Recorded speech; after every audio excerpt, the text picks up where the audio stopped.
Hello everyone, welcome to this channel. आज हम class 10th के सिविक्स के चैप्टर नंबर 1 पावर शेयरिंग के पार्ट 2 के बारे में पढ़ेंगे। पार्ट 1 में हमने पावर शेयरिंग के बारे में और पावर शेयरिंग इन बेल्जियम के बारे में अच्छे तरीके से डिस्कस किया था। उसके बाद हमने ये जाना था कि बेल्जियम में जो सिस्टम था वो बहुत कॉम्प्लिकेटेड एंड कॉम्प्लेक्स सिस्टम था। आज हम उसी पावर शेयरिंग में श्रीलंका का क्या सिनेरियो है उसको जानेंगे। तो चलिए बात कर लेते हैं श्रीलंका की।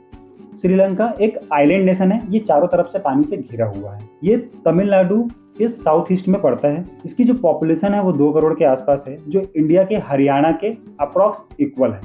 इसका जो पॉपुलेशन डिस्ट्रीब्यूशन है वो कुछ इस प्रकार है कि यहाँ पे 74% सिन्हला स्पीकिंग पीपल है जो बुद्धिस्ट धर्म को मानते हैं और ये इस कंट्री में मेजॉरिटी में है।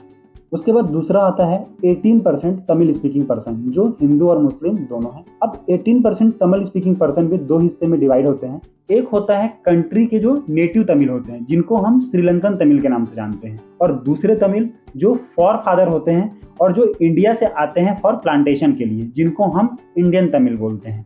इसके बाद तीसरा 7% पीपल होते हैं जो तमिल और सिन्हला दोनों बोलते हैं और ये क्रिश्चियन कम्युनिटी को फॉलो करते हैं। जैसा कि बेल्जियम में माइनॉरिटी रिच एंड पावरफुल होने के कारण मेजॉरिटी को सप्रेस कर रहे थे, इसका ठीक रिवर्स कंडीशन श्रीलंका में होता है।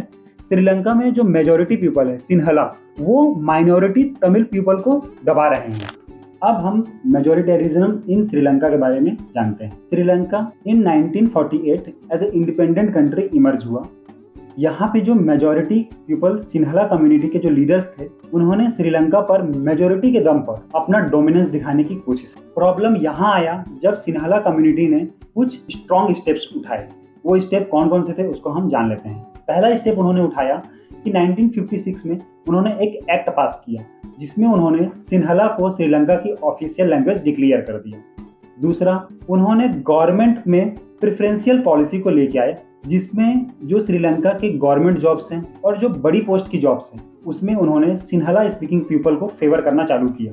तीसरा पॉइंट, इन्होंने कुछ नए कॉन्स्टिट्यूशन रूल बनाए और वो रूल प्रोटेक्ट एंड इनकरेज करते थे बुद्धिज्म को, और बुद्धिज्म को सिन्हला कम्युनिटी जो मेजॉरिटी में थी वो उसको फॉलो करती थी। इन 3 रीजन की वजह से सिन्हला और तमिल स्पीकिंग कम्युनिटी में डिफरेंस ऑफ ओपिनियन आए, जो आगे चल के फाइट एंड वॉर का रूप ले लिया। अब तमिल स्पीकिंग पर्सन ने कुछ अप्रोच किए। पहला अप्रोच उन्होंने ये किया कि तमिल स्पीकिंग पर्सन ने एक पॉलिटिकल पार्टी फॉर्म की जिसमें उन्होंने तमिल को एज अ ऑफिशियल लैंग्वेज बनाने का डिमांड रखा। दूसरा, तमिलियन ने इक्वल अपॉर्चुनिटी की डिमांड रखी, government job and high level job in Sri Lanka. तीसरा, उन्होंने इंडिपेंडेंट तमिल इस्लाम स्टेट की डिमांड रखी और वो स्टेट श्रीलंका के नॉर्दर्न और ईस्टर्न पार्ट में आते थे।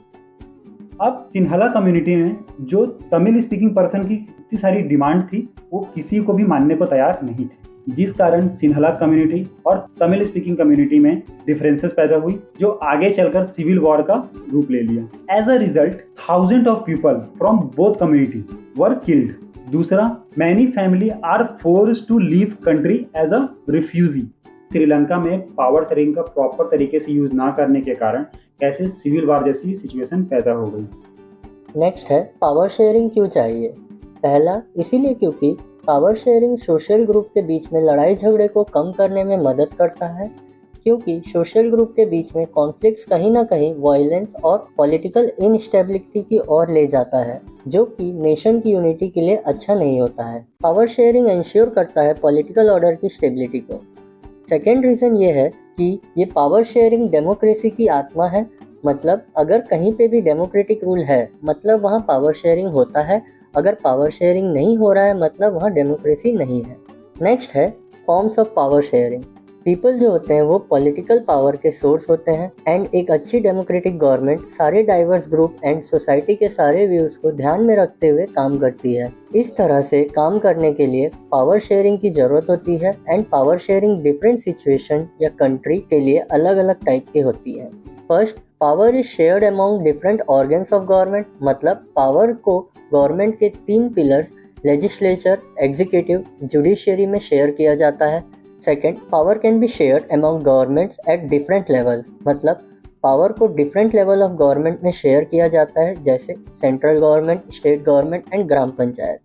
थर्ड, पावर में also be shared among different social group, मतलब रिलीजियस या डिफरेंट लैंग्वेज ग्रुप्स के बीच में पावर को शेयर किया जाता है, जैसा हमने प्रीवियसली बेल्जियम के केस स्टडी में बेल्जियम के कम्युनिटी गवर्नमेंट के बारे में देखा था। इस वीडियो की लिंक आपको डिस्क्रिप्शन में मिल जाएगी। पावर शेयरिंग को different political parties, pressure groups and movements control करते हैं या इन्फ्लुएंस करते हैं। ये कैसे होता है हम चैप्टर 3 में देखने वाले हैं। तो हमने इस चैप्टर में पावर शेयरिंग के बारे में जाना कि पावर शेयरिंग क्यों ज़रूरी होता है एंड पावर शेयरिंग के ना होने से क्या क्या प्रॉब्लम आती है and types of power sharing. मिलते हैं नेक्स्ट चैप्टर में। इस वीडियो को लाइक करें, चैनल को सब्सक्राइब करें एंड शेयर करें अपने दोस्तों के साथ। Thank you for watching.